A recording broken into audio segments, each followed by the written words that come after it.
Okay, my name is Vivian Rath, and just want to welcome you all here today to our seminar, Ableism in Academia in Ireland.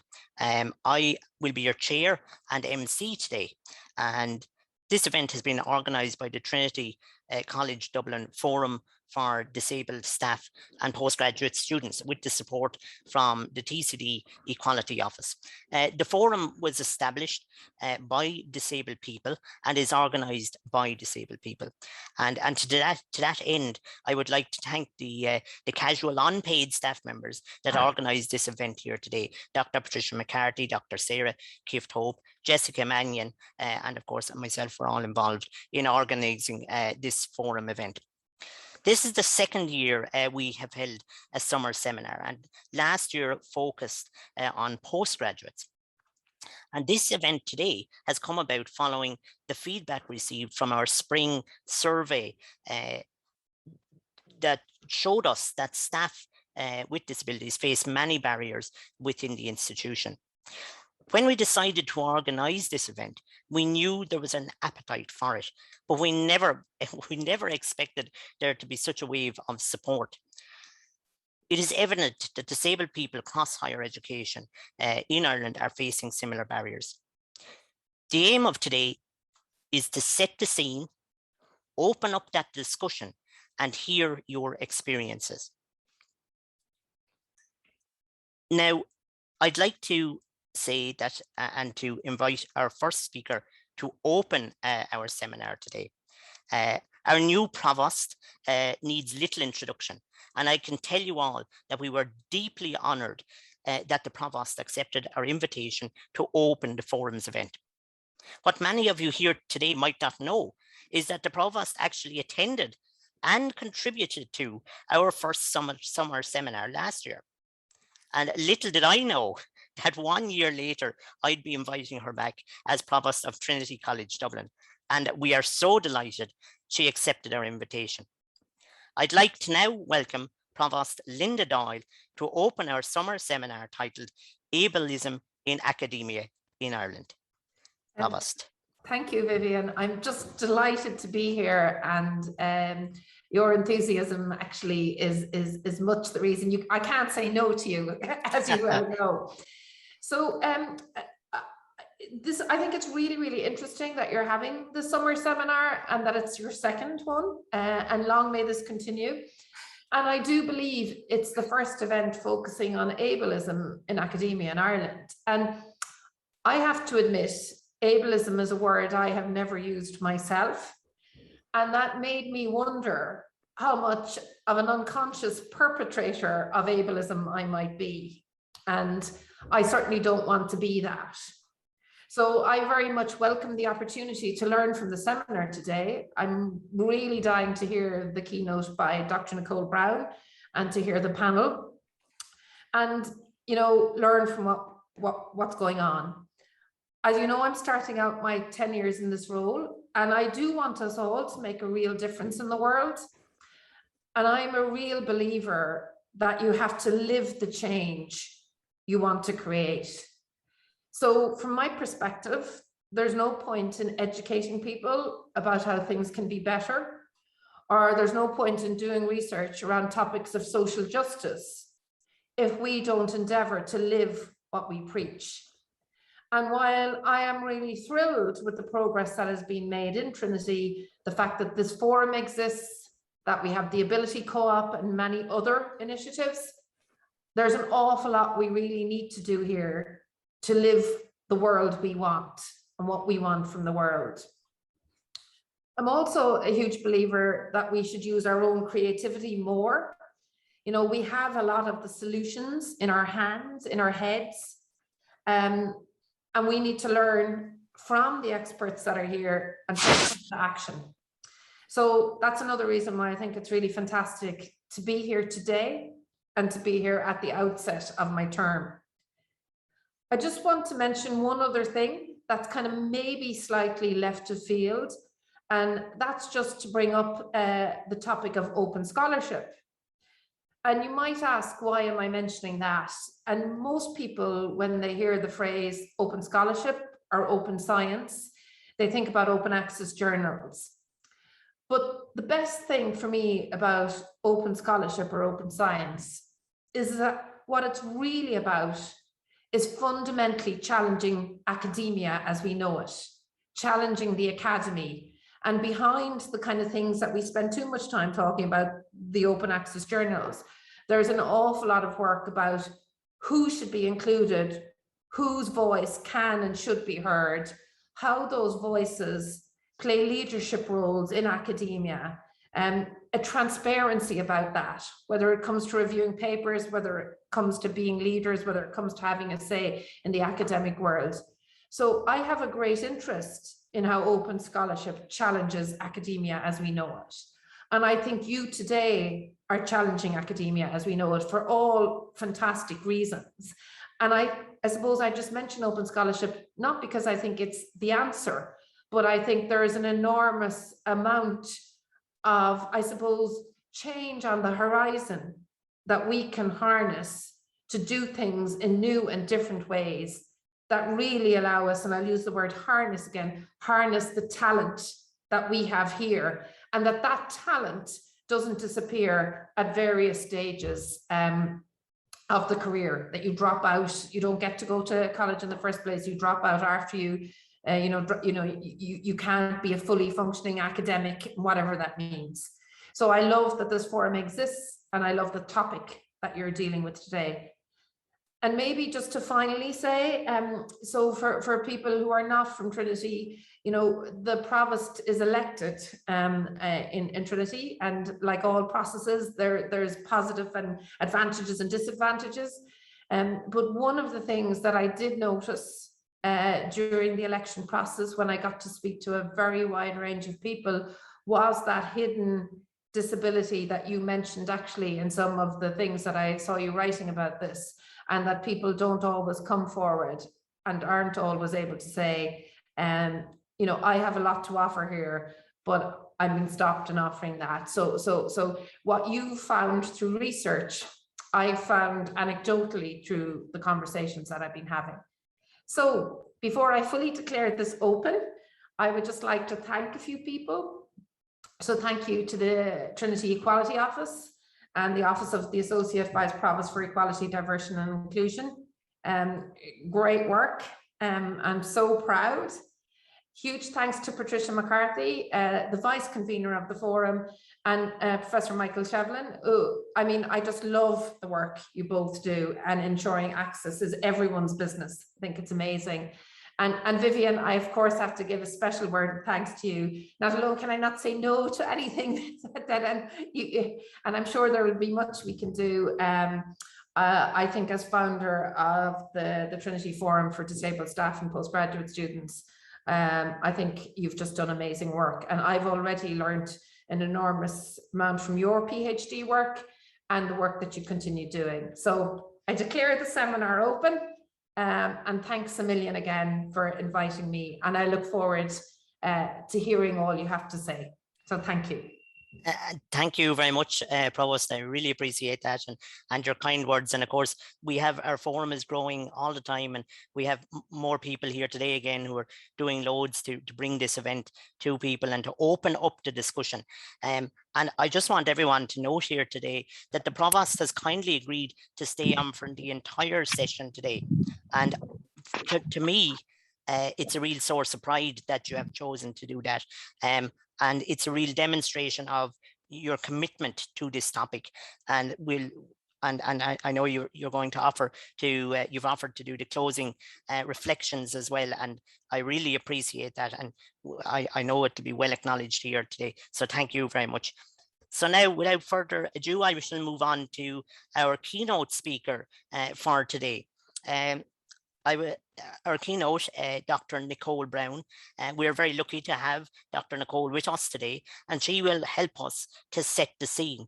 Nicole is a lecturer in education at UCL Institute of Education and Director of Social Research and Practice and Education Limited. Nicole gained her PhD in sociology at the University of Kent for her research into the construction of academic identity under the influence of fibromyalgia. She has edited The Lived Experience of Ableism in Academia, Strategies for Inclusion in Higher Education, Ableism in Academia, Theorizing Experiences of Disabilities and Chronic Illness in Higher Education. She has co-authored Embodied Inquiry, Research Methods, and Making the Most of Your Research Journal. So Nicole is the ideal person to set the scene here today and to discuss this and open it up for us. So I would now like to invite Nicole to open up her presentation and to begin her presentation on ableism in academia. Okay, Nicole. Thank you very much. Thank you very much. First of all, thank you so much for inviting me. I'm very excited to be here. I'm very humbled also by how welcome I have been made and basically how important my work has been seen to basically be allowed to set the scene for Ireland. That's really, really exciting, and I genuinely appreciate the opportunity. I have got some slides prepared for anyone who has already got access to the slides. Do not worry, I will not go through every single one in exact detail. It's a very sort of an engaged presentation I'm aiming to do. And I'm hoping that as I go through particular kinds of things, you will be already writing comments or questions into the chat box. Just to say also, if I'm not looking at you, if I'm looking away from you, that is because this is where the second screen is and I can follow the chat a little bit. So I'm hoping to be able to respond to some of the comments or questions as they come up, rather than having to do everything afterwards, if that's okay with you. Also, I am very aware that some of the terminologies I'm using are relatively new in scholarship, and therefore practically non-existent in sign language. So some of the things that our interpreters have to do is spell out particular kinds of words and concepts. So please forgive me if I sound like I'm stopping myself from talking too quickly. I am actually physically doing that to basically give space and time to our sign language interpreters to make sure that this is an inclusive experience for everyone without excluding anyone else. Having said that, in the throes of my excitement, I tend to forget things. So if I start to suddenly rush off too quickly, and it's, you know, the sign language interpreters or anyone else is struggling to keep up, somebody please just nudge me, give me a shout, and I will slow down again. I would like to share my screen with you.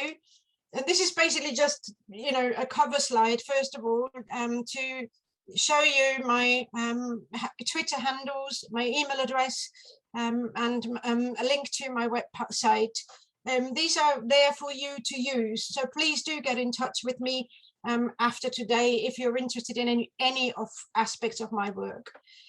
What I'm going to talk about today, the title is called Making Academia More Accessible, Strategies for Inclusion in Higher Education. But what I'm going to talk about really is trying to outline the starting point around ableism, and giving you some examples from real life as to what it means, what ableism means, what it means to experience ableism. And then I will also talk about the current state of affairs regarding disclosures in academia. And I will finish off with what can we all do with some kind of recommendations and strategies. And some of these strategies will be for us as individuals, but some of those will be hopefully taken up by people like the Provost and instituted in your institutions and in policy making more widely. The last few slides are then there for your perusal. It's additional information about the research projects that form the basis of this work and also the books. But I'm not going to go into any detail of that. I will just basically, it's just there for you to read in your own time. So the starting point really is, as Vivian said earlier, my doctoral research was the I in fibromyalgia. And I was specifically looking at the construction of academic identity under the influence of fibromyalgia.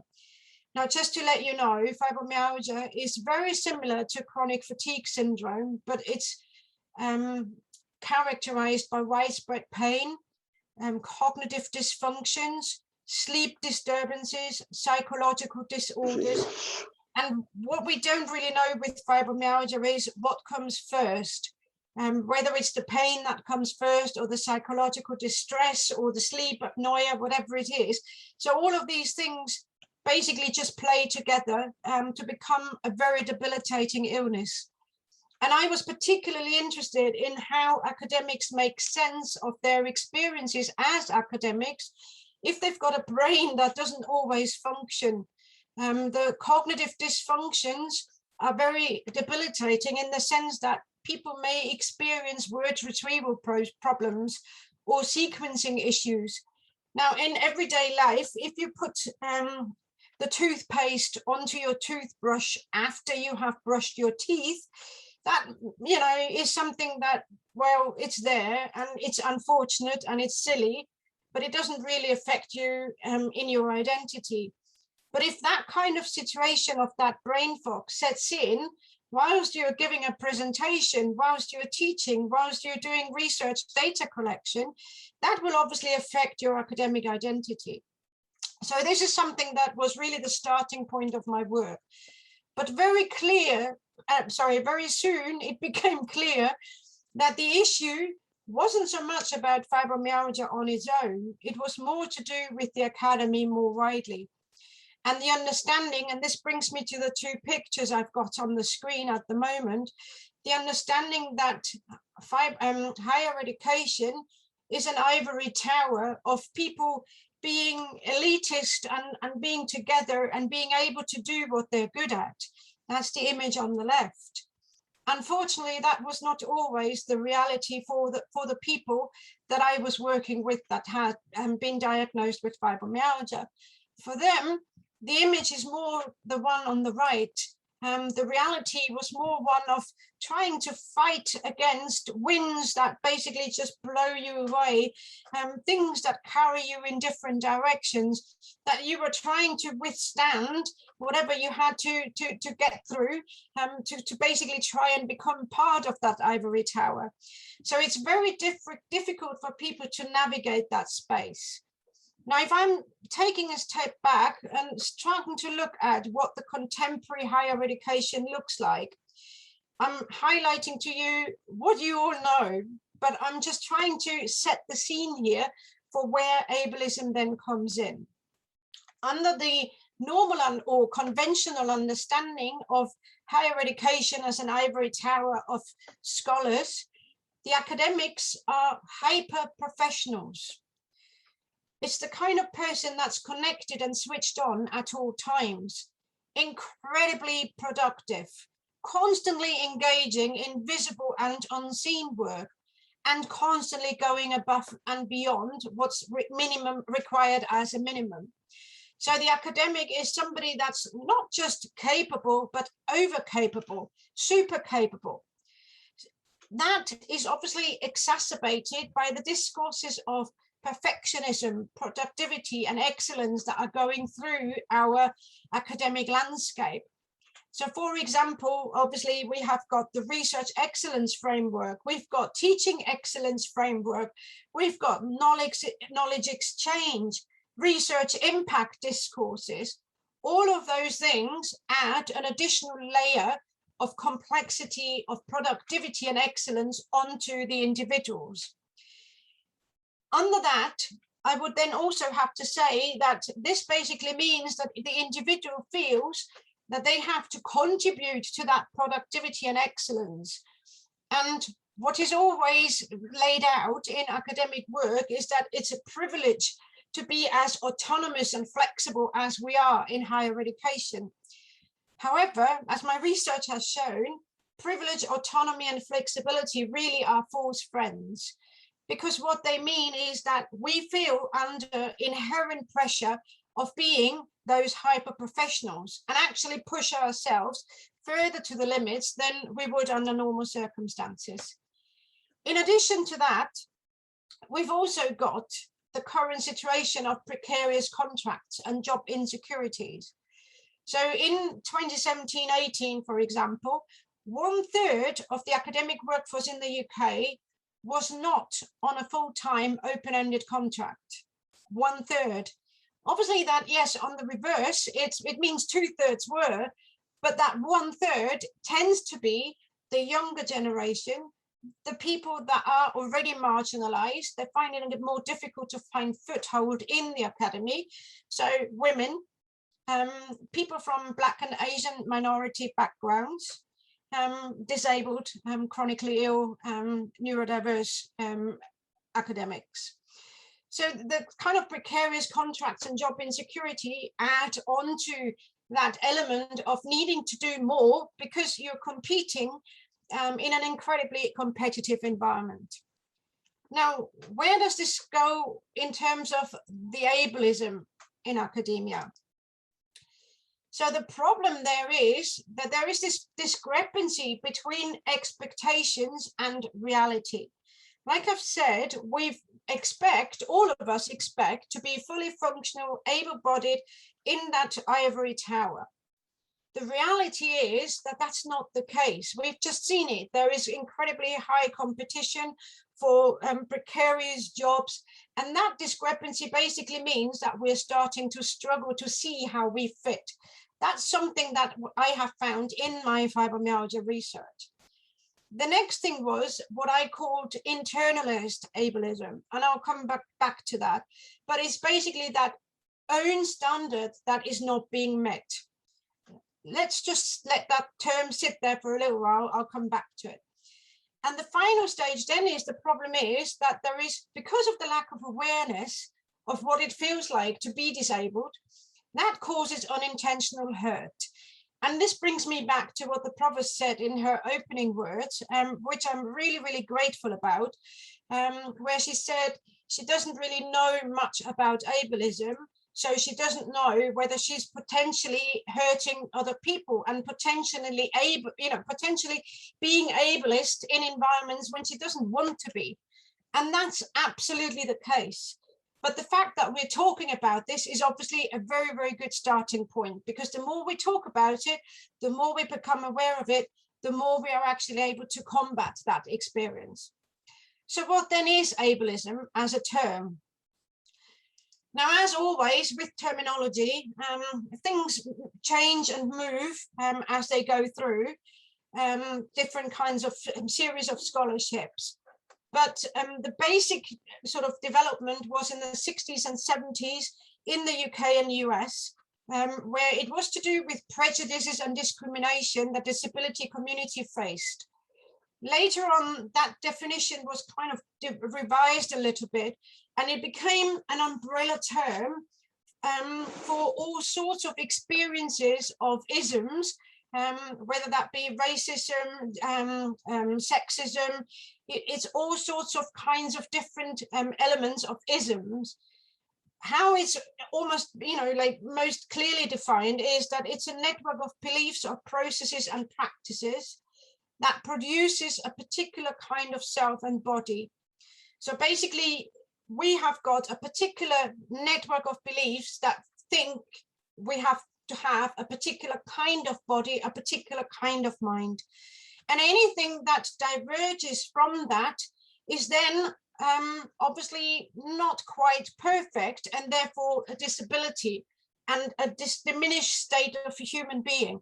And that understanding that discrepancy between our own expectations and what our reality is, that is then setting out ableism. What I'm trying to say, therefore, is that ableism is not necessarily something that's only externalized. It is something that's internal in us as well. And one of the examples of that would be that internalized ableism that I talked about earlier, where all of us grow up thinking that we will have a body that functions fully and perfectly until we're probably about 80 years of age, at which point we accept that some of our joints may start hurting, our hearing may get a little bit worse, our eyesight might get worse, because that's the trajectory of age. But at the same time, we do not expect our bodies to suddenly stop working properly when we're age 20, because we have grown up with this expectation that everything works fine all of the time. Just to say, I have got a couple of comments that I have seen about the stats questions, and I will come back to those. So that's why I'm not ignoring them. I'm just trying to say I've got some statistics for you, and I will be highlighting some of that in a few minutes. Some of the examples of experiences of ableism are really important to bring forward here now. I've talked about the theory of what it means to be, you know, what ableism means, but what does it mean in practice? So let us all imagine a conference, the old style, in person, where we are sitting together in a conference room, and then the speaking section is finished and we are required to go downstairs to the next section of that conference. Now picture yourself in that situation. You leave the room, you go to the stairway, and you walk down together, continuing whatever chat you started. That's ableist, because the person with mobility issues can't join you. The person with the wheelchair, with the mobility walking aid, they will need the lift. So that's a situation where we are unintentionally ableist, and I'm including myself here. Sometimes, and I'm including myself here. This is not that we are intentionally trying to hurt other people, but it's just we assume, and that assumption is the problem. We assume everybody can do that, but not everybody can. So there's that element of the stairway conversation. Staying with the conference theme, we've got another opportunity here to consider the lunchtime queue. So the lunchtime queue, for example, we have got people, I have seen that the interpreters have swapped over, but I can't see Catherine. Catherine, have you been spotlighted? Jess, can you just Sorry, spotlight? I'm just doing that, sorry. Yeah.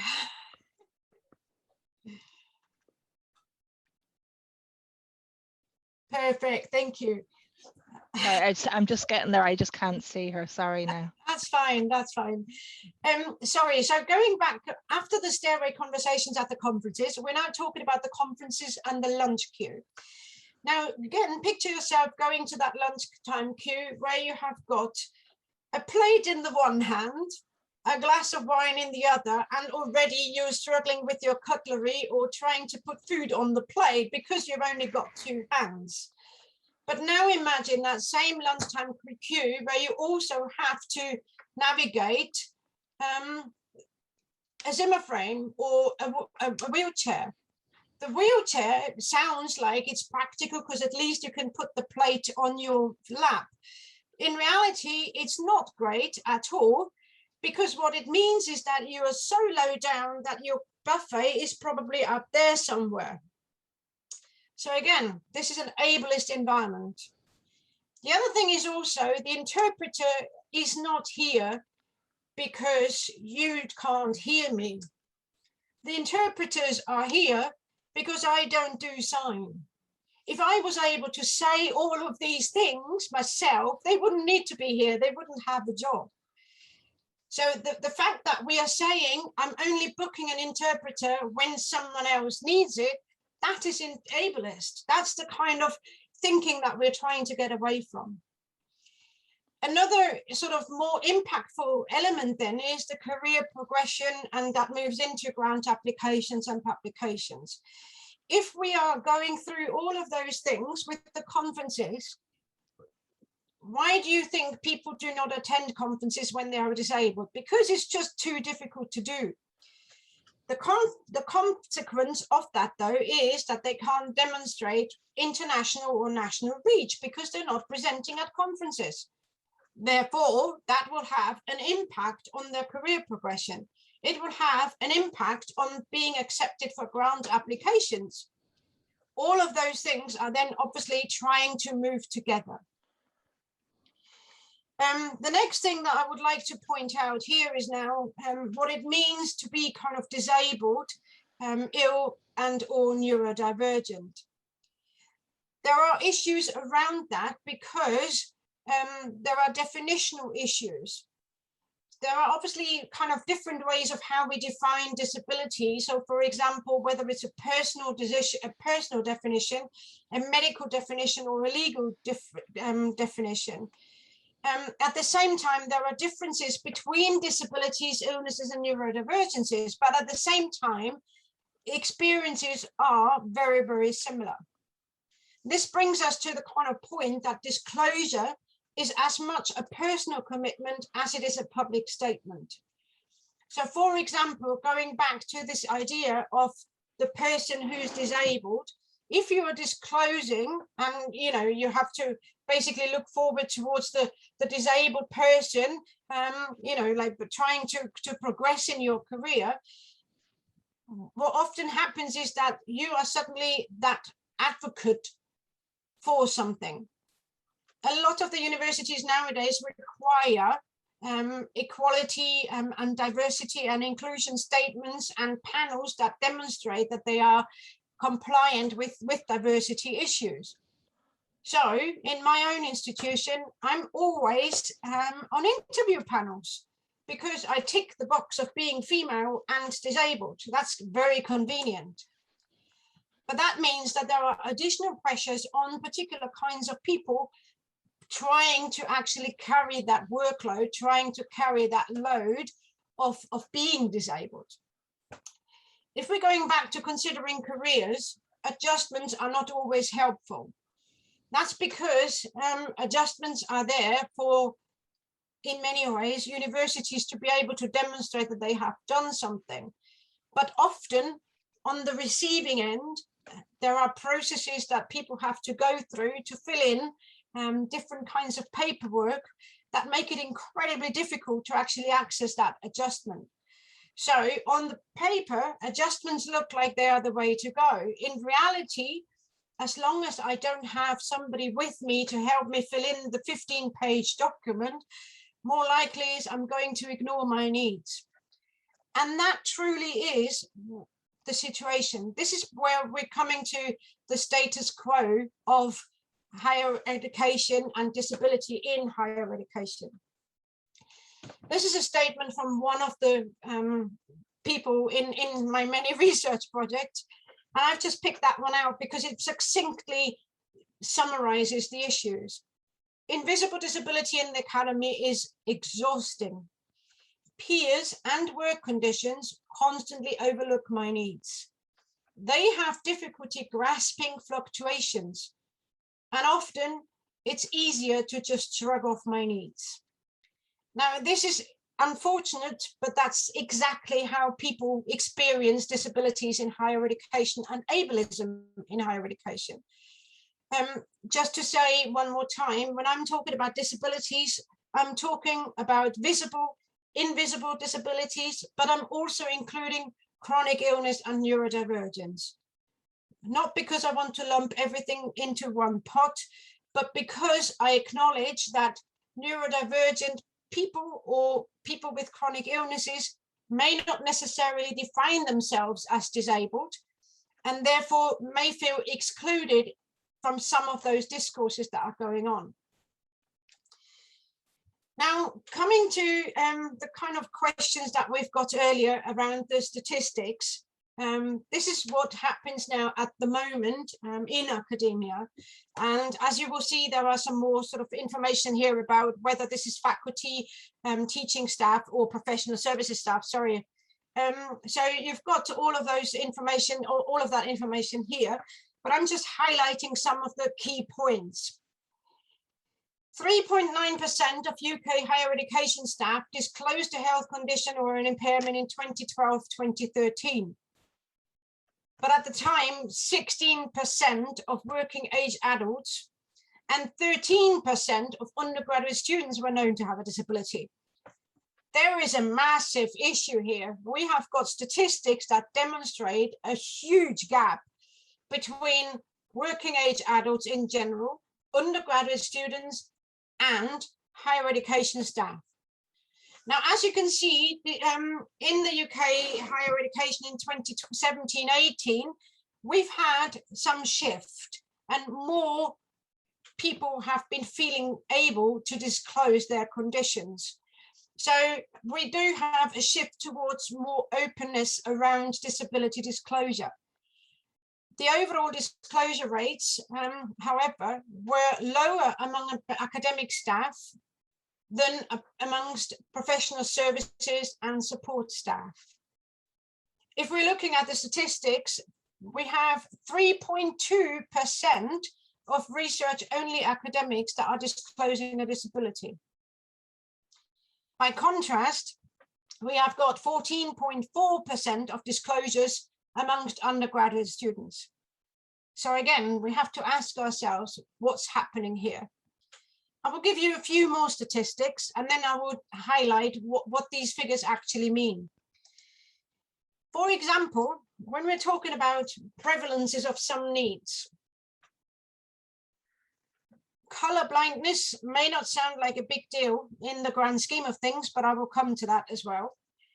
Color blindness basically means that 1 in 12 males in the Northern European, with Northern European ancestry, will have some form of color blindness. 1 in 12. If we're talking about deafness or hearing impairment, 5% of the world's population we have with hearing impairments. Dyslexia, somewhere between 5 and 10% of the population. So as you can see, there are a lot of people with particular kinds of needs, and percentages demonstrate that there is something going on.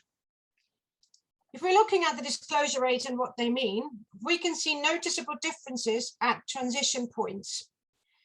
The statistics combined with the findings highlight that there are 3 different trends at play. First of all, we have fewer disabled people in academia in the first place. Then we have many disabled people dropping out at different stages, at transition points. And then the third trend is that those that do continue in academia are less likely to disclose.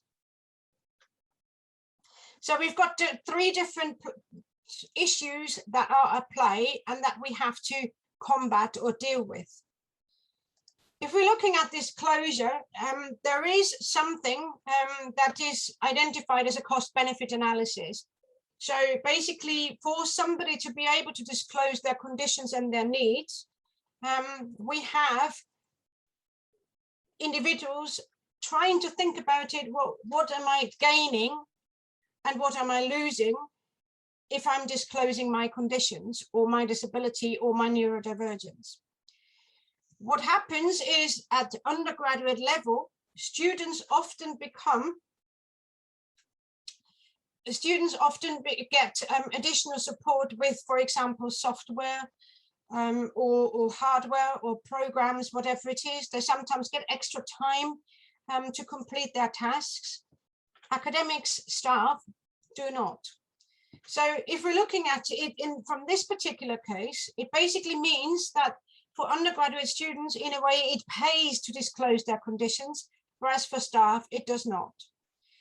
At the same time, there is obviously the cost of stigmatization and pigeonholing, and also about being taken seriously. And that brings me back to one of the comments in the side there, where it says, you know, oh, yes, those never-ending panels. So if you're coming out as somebody with an invisible disability and you end up being on that panel, that's obviously something that is then playing on your mind on whether or not you really want to disclose. The being taken seriously is incredibly important, because suddenly you become known as the person with the disability, when in fact you may want to be known for your scholarship or your research. You may not want to be known as the person who's got a disability and who becomes a disability advocate. That's people's prerogative, is to say, actually, my work is in chemical engineering and I want to be a chemical engineer and not the disabled advocate. So what does that mean? Where does that leave us? How do we move forward from here? There needs to be a very strategic focus on EDI, on equality, diversity and inclusion, and not just a tokenistic approach. That means that there needs to be a policy in place, and we need to have a financial commitment, because yes, there needs to be a person there who oversees the policy and who people are accountable to. There's also financial commitment in terms of updating particular kinds of rooms or particular kinds of buildings. So yes, there is a financial commitment. Initially, that commitment will probably be higher until later, once you get things going already. And at the same time, we can lead by example as individuals and as institutions. I will bring forward a few recommendations and some simpler changes, but I would like to kind of go back to something some of the comments in the chat box. One comment here is, for example, we need to separate between hearing impairment and deaf with a capital D. I have written a whole chapter about that. Thank you very much for that comment, and I totally agree with you. It's very different from being hearing impaired, deaf with a non-capital D and deaf with a capital D. Those are different identities, absolutely. The fact remains that we have got particular kinds of needs in our classroom and that, or in our lecture halls, that often are being ignored. And that brings me to one of the first recommendations that I'm always highlighting. It's the microphone etiquette. So for example, under normal circumstances, you often get people in conferences saying, oh, there's only 10 of us here in the room. You don't need me to use the microphone, do you? Well, actually, I do. And it's really difficult to then say in that room full of strangers, actually, I do. So instead of trying to kind of highlight the person who is hearing impaired or deaf, we should basically just assume that there will be somebody in that room who will need the microphone. So we should just, as a matter of courtesy, have that microphone on us. Similarly, we should have sign language interpreters in our room all the time, not just when we know that there is somebody in the room who may need that.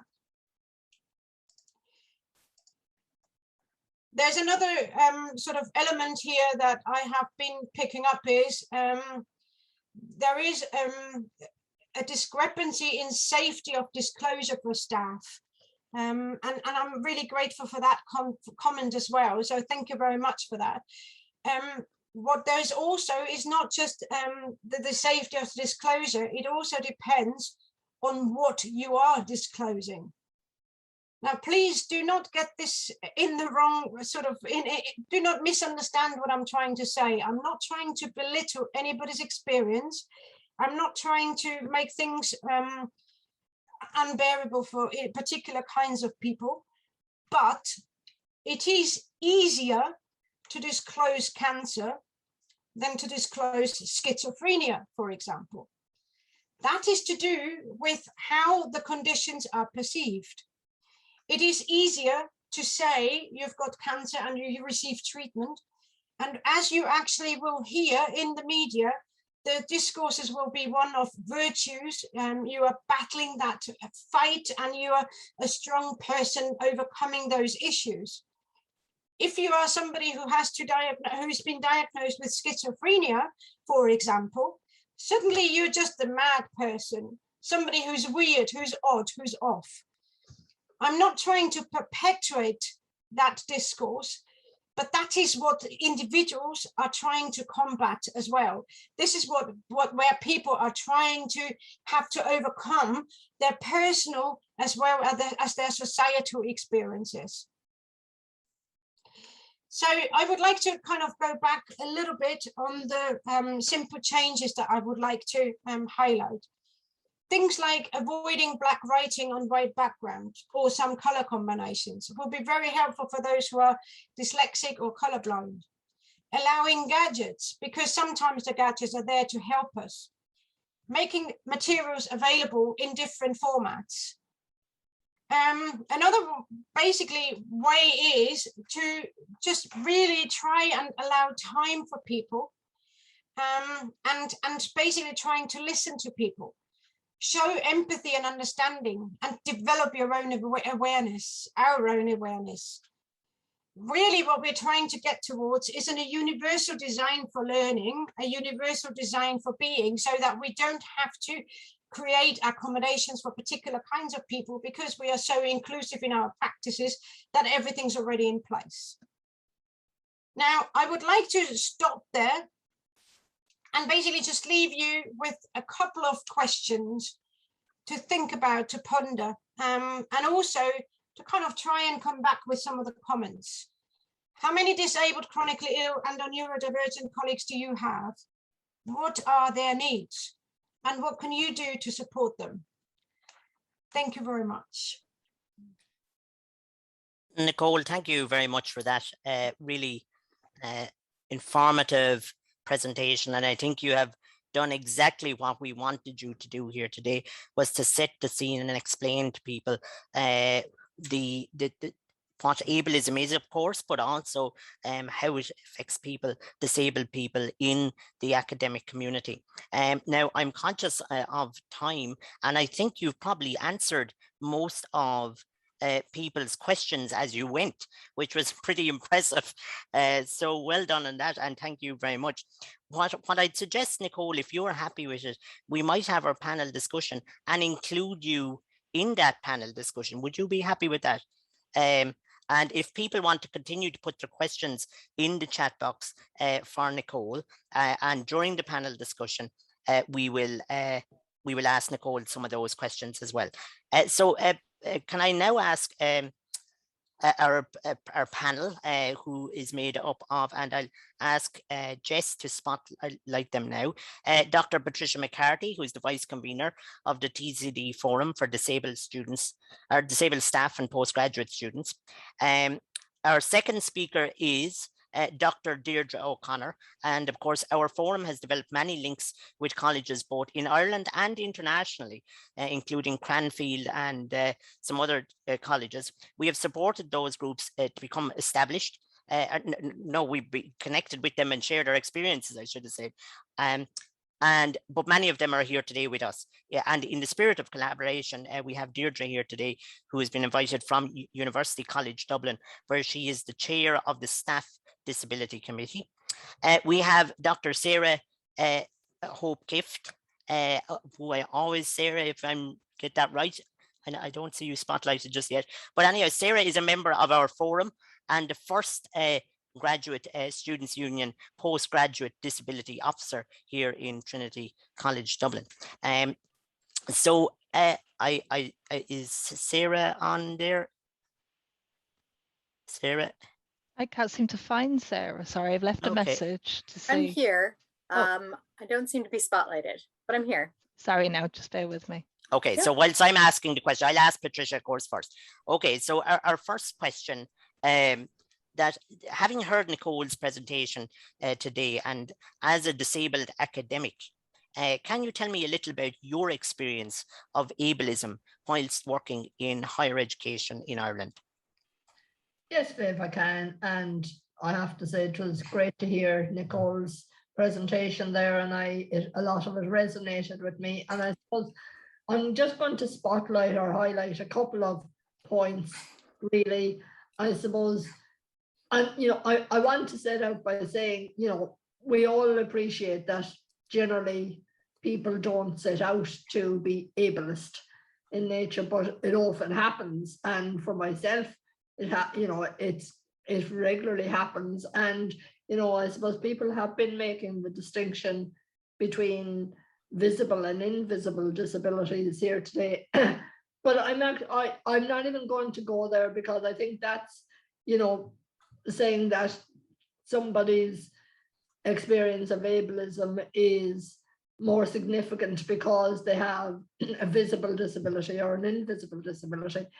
I suppose I am speaking as somebody with visible disability. I'm registered blind, I have significant physical disability, so it's very obvious, and yet I regularly experience ableist attitudes. And, you know, I suppose for me, to begin with, I have been a casual member of staff in Trinity since 2013, 2014, and yet, you know, which means that I've never had a contract. My employment is very precarious, and you know, and that in and of itself makes me feel quite devalued or undervalued, because as a casual member of staff, you know, we're not recognized actually within the staff community as such. You know, it's sort of, if you ask, you know, some of the within the system, it's all casual staff, or come they go, they're here today, gone tomorrow.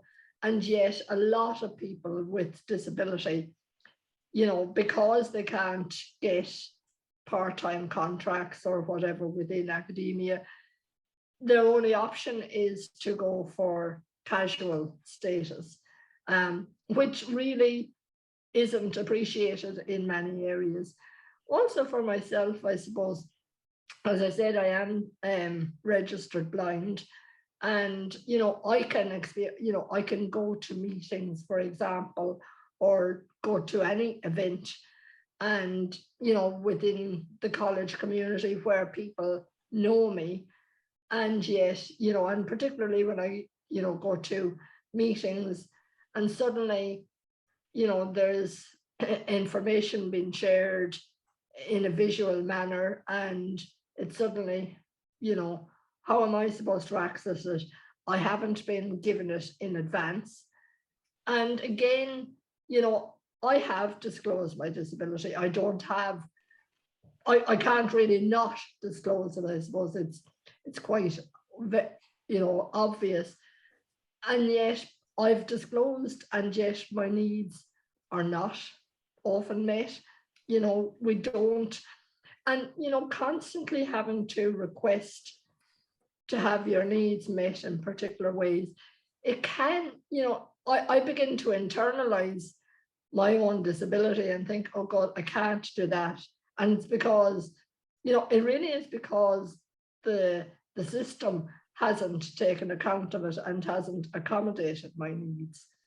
You know, and it is that, and yet sometimes you feel I can't ask again because I'm only highlighting the fact, and you begin to see yourself as the problem, whereas in effect it is the system is the problem.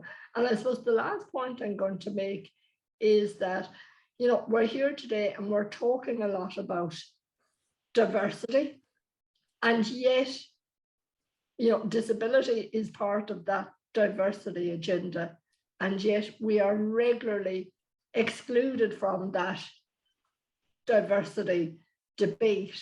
We're seen as something other than the normal diversity groups, and yet we are an integral part of the diversity group. And unless we start to see disability as an important part of the diversity group and not be excluding it again, we're going to continue to experience ableism. Fantastic points there, Patricia, and very strong points. And that I'll now ask Deirdre. Deirdre, having heard the presentation today, and as a disabled academic, can you tell me a little bit about your experience of ableism whilst working in higher ed? Sure. Thanks, Vivian, and again, sincere thanks for the invitation, the opportunity, and also to Nicole and Patricia for their kind of comments to date. I am just going to give a tiny little bit of background about myself, because I really am just talking, I can only talk, if you like, from my own experience. So just as you've said, I'm an academic staff member at UCD. I work in the area of kind of agriculture, rural development, food policy. I'm involved, as Vivian said, I'm the chair of our UCD EBI Disability Subcommittee. We represent the interests of staff and postgraduate students, and I'm also involved in some mental health initiatives within the university itself. So obviously I have a professional interest in this, but I also have a personal interest. I have a chronic illness. I have multiple sclerosis, and my particular type of multiple sclerosis is called relapsing and remitting. So it means I have kind of periods of time where I'm almost symptom free, and then periods of time where I get kind of flare-ups and relapses. And they can be very unpredictable and unexplained. So I suppose, again, my thoughts around this, or my views around this, are formed by my own experience of I have the classic, I suppose, invisible disability. So, you know, I kind of navigate the world and a more ableist society as well as a university in that context. So I suppose that's kind of my personal background. But I think in relation to the university context and so on is, you know, I think I obviously have a particular issue and an interest in invisible disabilities, you know, and I think something that has always kind of struck me about them is that, you know, invisible disabilities are much more likely to be contested, you know, and I think that in itself can be very problematic, in that, you know, invisible disabilities are not, by definition, they're not obvious to onlookers. So I suppose, you know, a lot of people with visible disabilities would have this experience of, you know, being constantly told, well, you know, you don't look sick, or you look fine, or, you know, this idea of a kind of an iceberg mentality idea is often put forward, that, you know, what the disabled person is experiencing, you know, only about 10% of that is kind of visible to the onlooker. So I think, you know, there is an issue in terms of, you know, credibility and persuading people that you actually, you know, are sometimes a lot more unwell than you appear to be. And that's often compounded, I think, in a lot of chronic illnesses by the fact that they do wax and wane. And, you know, there are long periods when you're reasonably well and people tend to forget there's any issue. You know, so I think just that lived reality of an invisible disability, you know, sometimes people's reaction about, well, you know, you don't look sick, you look fine, that kind of narrative, you know, it can feel a lot of times like a kind of a dismissal, or an undermining, or you know, a minimizing of somebody's experience. So, you know, I think that's something that is probably kind of quite particular to the invisible disability context. And just, I had an opportunity not to read in detail, but to kind of read fairly rapidly, and I'll go back to it, Nicole's book, and her kind of main tome in relation to ableism in academia, and just a lot of the discussion around disclosure and how sensitive and difficult that is. And, you know, even just starting from the very basic premise of the kind of the language around disability and disclosure, and, you know, the language in itself being very kind of ableist. And, you know, I even think of very fundamental concepts like reasonable accommodation. You know, I mean, who gets to define what's reasonable? And, you know, even the concept, I suppose, of accommodation, to me, can often sound kind of quite grudging, in a way that you're putting up with somebody's disability, rather than, you know, really kind of a more wholesome embracing, if you like. So I think, you know, we do need to be very careful, I think, around the whole issue of language. I also want to say, just again, in my own personal experience, my experience of disclosure was actually quite a positive one, but it was a very delayed one. And again, just coming back to some of Nicole's writing on this, you know, I was really struck by that fact that, you know, a lot of people have that experience of going for years and years and years without disclosing their disability. Now, obviously, where it's an invisible one, you have the, if you can call it, the luxury of doing that, whereas in other cases, you know, you have no choice but to disclose. And I was kind of struck by Nicole's idea of, you know, you really need 3 things to be in place in order to kind of disclose safely, if you like. And one is your own acceptance of your own disability. And that, for some of us, can be a very long process. And I mean, I was, I'd say, maybe 10 or 11 years diagnosed with multiple sclerosis before I disclosed it, even to family and friends, you know. And there's a whole other seminar, I think, in why that might be the case. So, you know, I think one's own disclosure journey, to use that phrase, you know, is very variable and needs to be taken into consideration. And then, you know, as Nicole also makes the point, you know, you just need to feel safe and you need to feel that there won't be repercussions if you disclose. So I think for those 3 things to come together, you know, it really does help to explain, I think, why disclosure rates are so low and so slow in many cases. And obviously, the first point there, your own acceptance, is within your own gift, but the other 2 points are absolutely not. And I just note, and it was a lovely phrase in Nicole's chapter, the kind of the dance of disclosure, which is exactly what it feels like. And as I've said, you know, while my own experience of disclosure to my colleagues was very positive, I would say, you know, I'm aware that within my own institution, with outside of people working in other institutions, you know, that's by no means universal, and that's an ableism problem in itself, that there isn't a common experience by any means. You know, people people have very different and in some cases a lot more negative experience.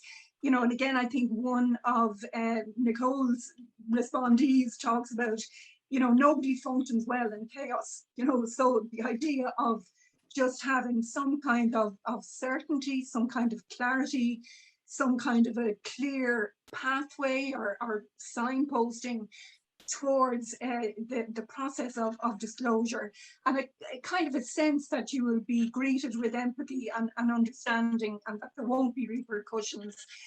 Those things really are vital, I think. And I'm also, and I'll stop here, but you know, just I think it's important as well that we all recognise our own positions in this issue. I mean, mine is a relatively privileged one. I'm a tenured staff member. I'm, you know, in my late 50s. I'm in a very different position from somebody kind of new into the sector who's grappling with, you know, a lot more kind of precarious employment and so on. You know, so I think even where institutions do get on board with this, the whole issue, I think, is a lot more nuanced than I think we give it credit for. And so I think it's really important to kind of get to grips with the very different contexts that people operate in also. So thank you, Deirdre. And I think that is a really strong point to leave on, that there's no point in just speaking about this. It's actually, we need to see action, and one action, of course, is the employment of disabled people in roles, and roles that are suitable to meet their needs, and that may involve part-time contracts. And also, I think it's important to see disabled people in leadership roles too. So on to Sarah. And Sarah, you are our postgraduate representative for the Graduate Students Union, and of course it's the first time the Graduate Students Union has had that position. And so maybe you could tell us a little bit about your experience, Sarah. Yeah, absolutely. So as Viv mentioned, this is the first time that the Graduate Students Union has had a disability officer. One of the things that really struck me from Nicole's presentation is she mentions about 9% of postgraduates in the UK having declared a disability The figure at Trinity that we looked at most recently was about 3% of postgraduates at Trinity had declared a disability. So we clearly know that there's way more of us there. And some of these issues have been addressed. We've talked about disclosure. There are many reasons why this may be the case. So I can speak to my experience, which was really about bringing disability awareness to the GSU. That level that we've talked about of this should just be universal, accommodation should just be there, that's relatively a new concept. So, you know, there wasn't necessarily a clear path to having interpreters at GSU meetings, or even necessarily what that might look like. So bringing awareness of those, bringing awareness to how we communicate and how we put out information and making sure that that's accessible. My personal experience of ableism in academia is quite interesting because I'm a neonatal occupational therapist. So most of the staff that I work with are intimately aware of disabilities. So personally, I've faced little barrier within my own academic progression. When I disclose to my supervisors, you know, my disabilities, they've been quite receptive to that. However, I had a really interesting experience several weeks ago when I needed to put in a packet to do a placement in a local hospital here. So as you get, I got a packet from occupational health that I needed to fill out. My disabilities are a combination of very physical disabilities that impact me that are very obvious, but can also be hidden at times. I have a genetic connective tissue disorder.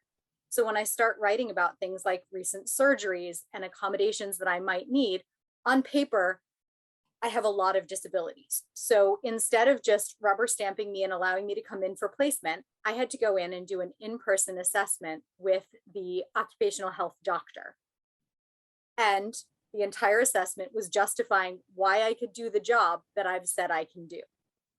Now, I can only speak for myself, but I know personally, as somebody with disabilities, I don't put myself in positions that I know I can't take.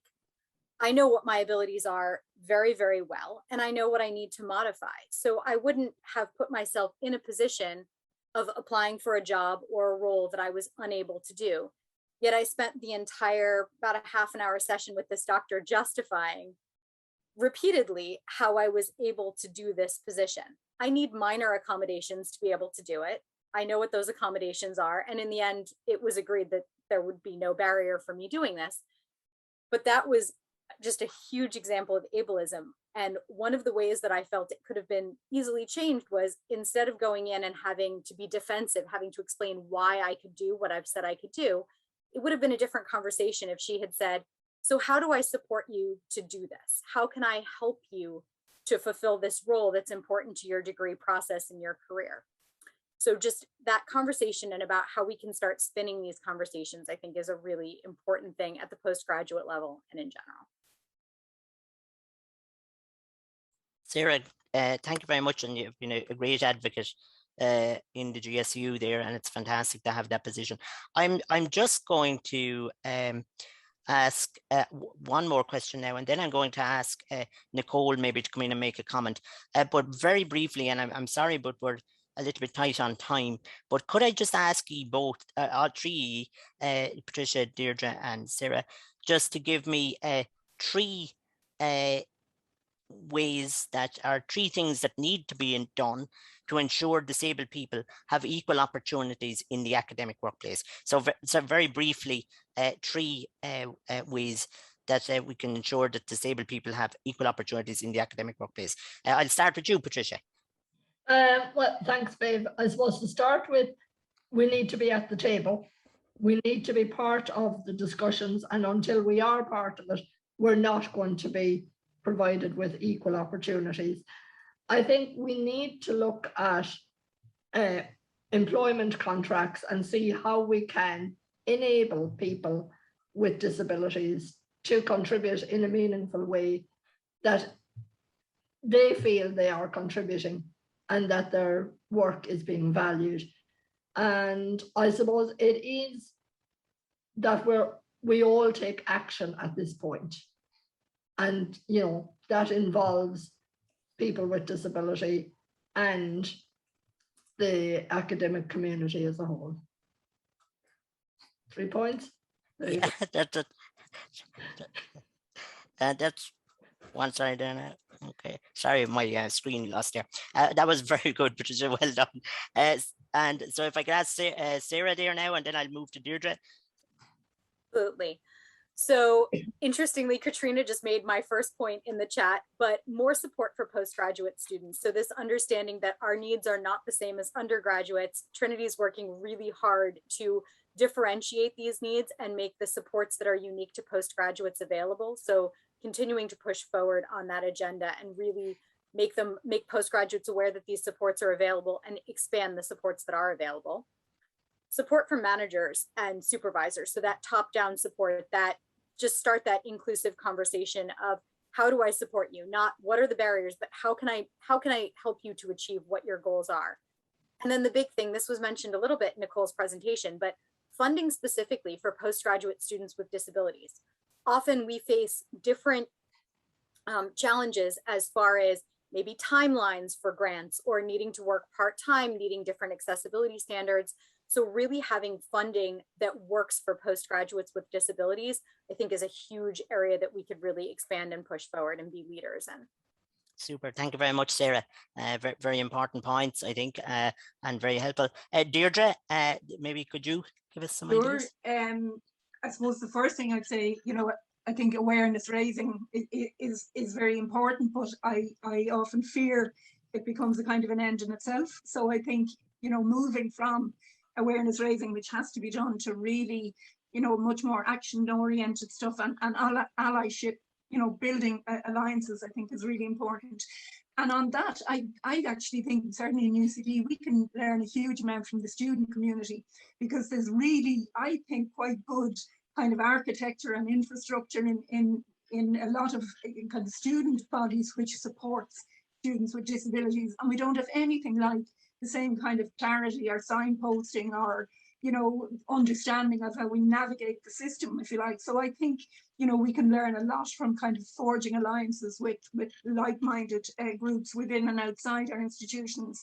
And, and related to that, we really do need kind of champions and ambassadors at both kind of the top tier, which is why it was so, inspiring really to hear the Provost talk this morning. So I think, right throughout the system. And also allied to that is, just much more of a kind of a universal design approach to systems and structures in institutions that really benefit everybody, but they're not kind of, I think Nicole refers to the idea of kind of remedial actions, to support people with disabilities, but just they're kind of built in to systems and procedures and that to begin with. So they would be my top 3.5. Thank you, Deirdre. And I think it's important, the point there mentioned about awareness raising can be often the first thing that's rolled out. And yes, of course, there is a need for greater awareness, but I think that sometimes it can be seen as the solution entirely, and it's not. There's a much wider systemic barriers there that need to be addressed. Nicole, can I just ask you to very briefly comment maybe on, the general experience within from what you've heard in the Irish context, maybe, and how, what similarities are there between yourselves and us, and how we could move forward a little. Thank you very much. So just to say, whatever has been said totally resonates. We are in different countries, different contexts, but the experiences are not so different. Unfortunately, they're not so different in other countries too. So I have worked with people in America, in Canada. I've worked with people in Austria, in Germany. The experiences are the same pretty much everywhere. It's just how much awareness there is different. That's the only difference. It somehow seems that here in the southeast of England, we seem to have gotten a little bit further with awareness than some other areas. But that's the only thing that's different, which in many ways is reassuring. So it's not like, any one country is an outlier, but at the same time, it's worrisome, because if that's the holistic experience, then why has nothing changed over the last 20, 30, 40, 50 years? So it's again, two sides of the same coin. one thing I would like to say as kind of to wrap up this discussion is there is 3 things that I always say to everyone. The first thing is nothing about us without us. That's been said a number of times, incredibly important. And yes, absolutely. But also not to see a hierarchy of this disability group is the one that I'm inviting and that group I'm not considering. It has to be nothing about us without us for all experiences. So that's the one thing.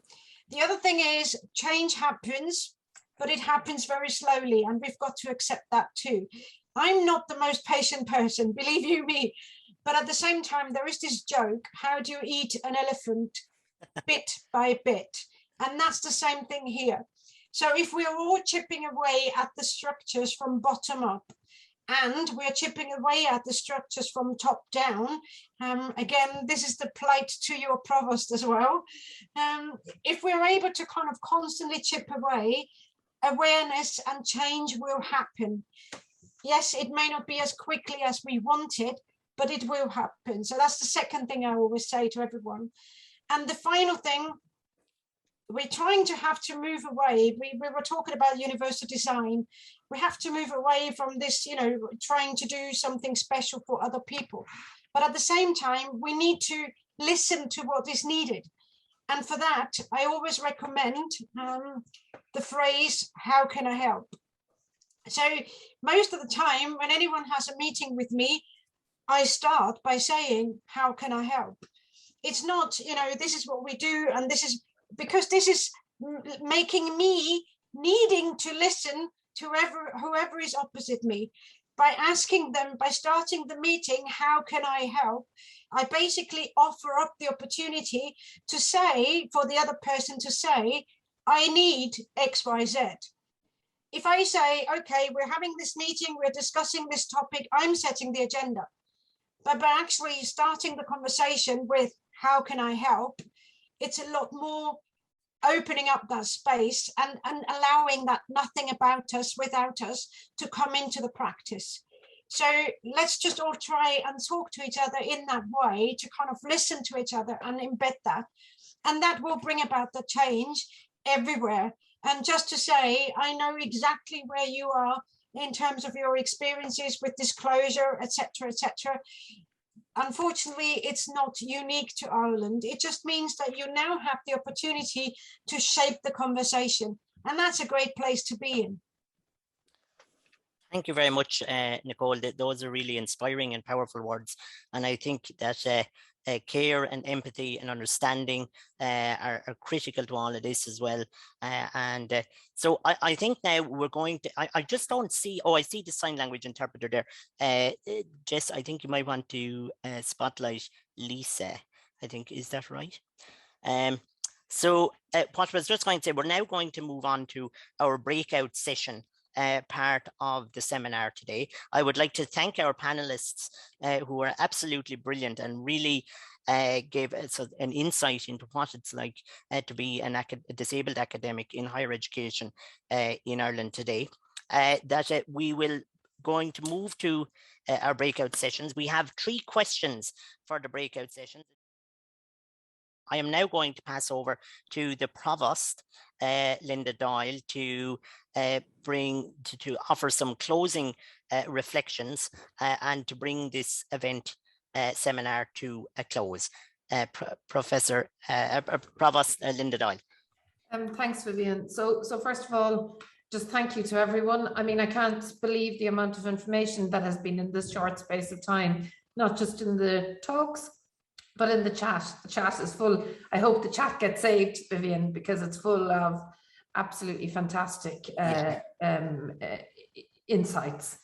So maybe I would make 3 points from what I've heard and what kind of stands out to me.